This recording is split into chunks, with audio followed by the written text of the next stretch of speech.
Hello friends, welcome to Krutha moms kitchen. Daily பிரேக்ஃபாஸ்ட்டுக்கு இட்லி தோசைன்னு செஞ்சு போர் அடிக்குதா? அப்போ இந்த தோசையை ட்ரை பண்ணி பாருங்கள். கேரட் தோசை வாங்க எப்படி பண்ணலான்னு சொல்லிட்டு பார்க்கலாம். அதுக்கு முன்னாடி கேரட்டோட பெனிஃபிட்ஸ்லாம் பார்த்துடலாம்.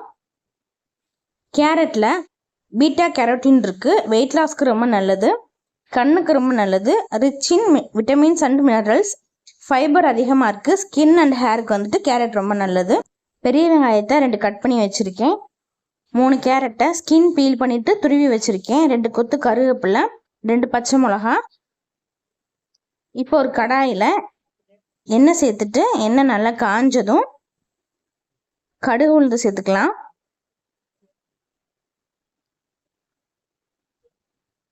கடுகு உளுந்து பொரிஞ்சதுக்கப்புறம் நம்ம கட் பண்ணி வச்ச வெங்காயத்தை சேர்த்துடலாம். வெங்காயத்தை சேர்த்து கண்ணாடி பழம் வர வரைக்கும் நல்லா வதக்கிக்கலாம். 1 ஸ்பூன் மஞ்சள் தூள், தேவையான அளவு உப்பு சேர்த்துட்டு நல்லா பொன்னிறம் மாற வரைக்கும் வதக்கிக்கலாம்.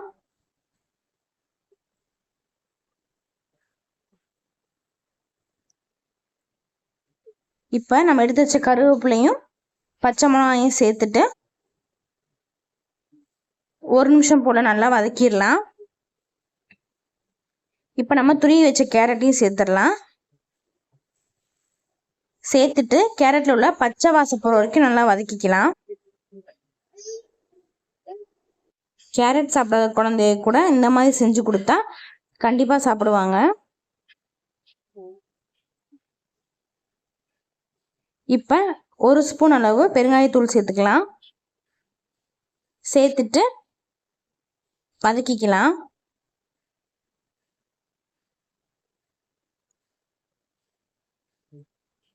இப்போ நல்லா வதங்கிருச்சு. ஸ்டவ் ஆஃப் பண்ணிடலாம்.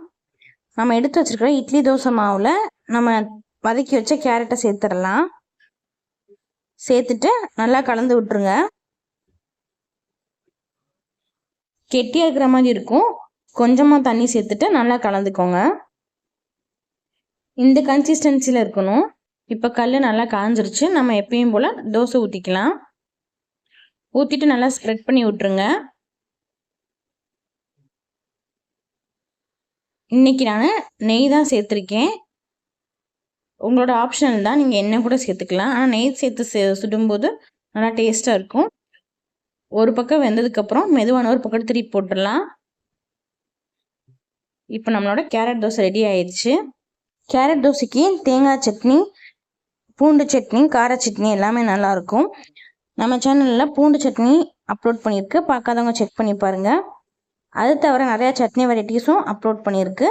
ப்ளேலிஸ்ட்டில் போய் சட்னின்னு போட்டிங்கன்னா வந்துடும். நீங்களும் வீட்டில் ட்ரை பண்ணி பார்த்துட்டு எப்படி இருக்குன்னு சொல்லுங்கள். ஃப்ரெண்ட்ஸ் அண்ட் ஃபேமிலி கூடயும் ஷேர் பண்ணிக்கோங்க. நம்ம வீடியோ பிடிச்சிருந்தா லைக் பண்ணிக்கோங்க. இப்போ தான் நம்ம சேனலில் ஃபஸ்ட் டைம் பார்க்குறீங்க, சப்ஸ்கிரைப் பண்ணிக்கோங்க. பக்கத்தில் இருக்கிற பெல் ஐக்கானையும் கிளிக் பண்ணிக்கோங்க. தேங்க்யூ.